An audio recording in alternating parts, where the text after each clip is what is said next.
ഇന്ന് നമുക്കൊരു മുരിങ്ങയിലക്കറി ഉണ്ടാക്കാം. അതിനാവശ്യമായിട്ട് കുറച്ച് മുരിങ്ങയിലെല്ലാം കഴുകി വൃത്തിയാക്കി വെച്ചിട്ടുണ്ട്. അതിന് വേണ്ടിയിട്ട് കുറച്ച് ഉള്ളി അരിഞ്ഞ്, ഒരു പച്ചമുളക് കീറിയത്, ഇതെല്ലാം കൂടെ നമുക്ക് വഴറ്റിയെടുക്കാം. മുരിങ്ങയില ഏറ്റവും ഗുണമുള്ളതാണ്. നമ്മളിതെവിടെ കണ്ടാലും വിടത്തില്ല. തോരൻ വെച്ചോ കറി വെച്ചോ എങ്ങനെ വേണമെങ്കിലും വയ്ക്കുന്നതാണ്. ഇതിന് വേണ്ടിയിട്ട് നമുക്ക് തേങ്ങ അരച്ചുകൊണ്ട് വരാവേ. ഒരു ഒഴിച്ചുകറിയായിട്ടാണ് ഉണ്ടാക്കുന്നത്.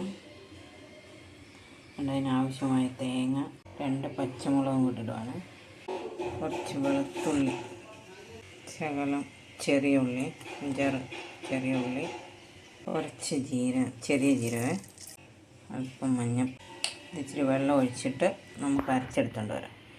ഇത് നമ്മുടെ തേങ്ങ നല്ലപോലെ അരച്ചെടുത്തിട്ടുണ്ട്. കുഴമ്പ് പരുവത്തിന് അരച്ചെടുക്കണം. ഇനി നമുക്ക് ബാക്കി ചെയ്യാം. ചട്ടി എടുത്ത് വെച്ചിട്ടുണ്ട്. അത് ചൂടാക്കിയിട്ട് എണ്ണ ഒഴിച്ച് കടുക് വറുത്തെടുക്കാം. നമ്മുടെ ചട്ടി ചൂടായിട്ടുണ്ട്. അതിലേക്ക് ആവശ്യത്തിന് എണ്ണ ഒഴിച്ചെടുക്കുക. ഞാനിപ്പം വെളിച്ചെണ്ണയാണ് ഒഴിക്കുന്നത്. കടുക് ഇട്ട് കൊടുക്കുക. കടുകിട്ട് ഇപ്പം കറിവേപ്പില, നമ്മൾ അരിഞ്ഞ് വെച്ചേക്കുന്ന ഉള്ളി ഇട്ട് കൊടുക്കും. ഉള്ളിയും പച്ചമുളകെല്ലാം ഇട്ട് കൊടുത്തിട്ടുണ്ട്. ചെറുതായിട്ടൊന്ന് മൂപ്പിച്ചിട്ട്, ഒത്തിരി അങ്ങ് വഴറ്റണ്ട, ചെറിയൊരു ബ്രൗൺ കളർ അതിനിടം വരെ വഴറ്റിയെടുക്കും. ശകലം ഉപ്പിട്ട് കൊടുക്കാം. ഒത്തിരി മൂക്കണ്ട, ചെറുതായിട്ടൊന്ന് വാടിയെടുത്തിട്ട് ഇതിലേക്ക് മുരിങ്ങയില വെക്കും. ഉള്ളി വാടി വന്നിട്ടുണ്ട്. അതിലേക്ക് നമ്മൾ വൃത്തിയാക്കി വെച്ചാൽ മുരിങ്ങയില ഇട്ട് കൊടുക്കാം. ചെറുതായിട്ടൊന്ന് വാട്ടിയെടുക്കാം. ചിലർ പരിപ്പിട്ട് ഉണ്ടാക്കും. അങ്ങനെ വേണമെങ്കിൽ നോക്കില്ല. ചുമര വേവിച്ച് 2 ദിവസം മുരിങ്ങയിലേക്ക് വേവിക്കും. ഏറ്റവും സിമ്പിളാണ്. ഇതിന് വാടിക്കഴിഞ്ഞ് നമ്മൾ അരച്ച് വെച്ചാൽ തേങ്ങ ഇതൊഴിച്ച് കൊടുക്കും. ഒത്തിരി നീണ്ടുപോലെ ഒരുമാതിരി കുറുകിയിരിക്കും. എളുപ്പം ചെയ്യാവുന്നൊരു കറിയില്ല.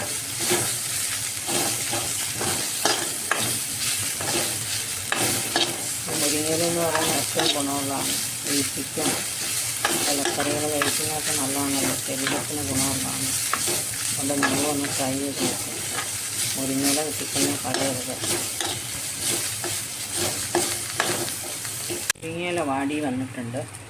അതിലേക്ക് നമ്മൾ അരച്ച് വെച്ചേക്കുന്ന അരപ്പാണ് കഴിക്കുക.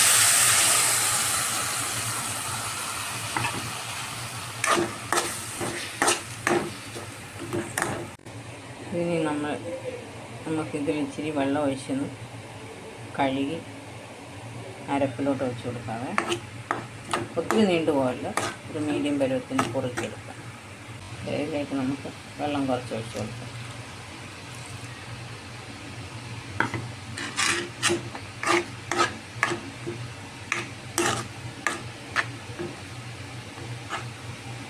ഒത്തിരി ഞാൻ മുമ്പേ കുറച്ചിട്ടിട്ടുണ്ട്. ആവശ്യമുണ്ടെങ്കിൽ ഇടുക.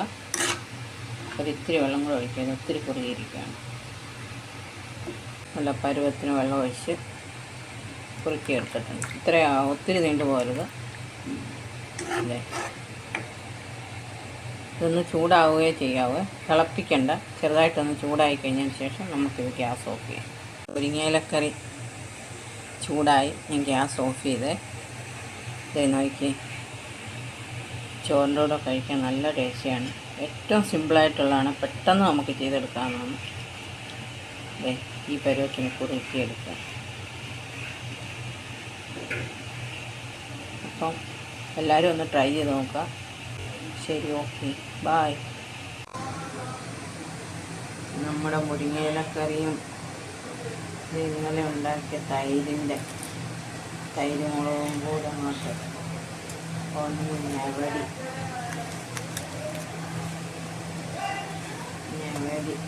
ഇതിനും കൂട്ടി നിരത്തിട്ട് പിടിച്ചാൽ എന്താ ടേസ്റ്റ്. ഓക്കെ.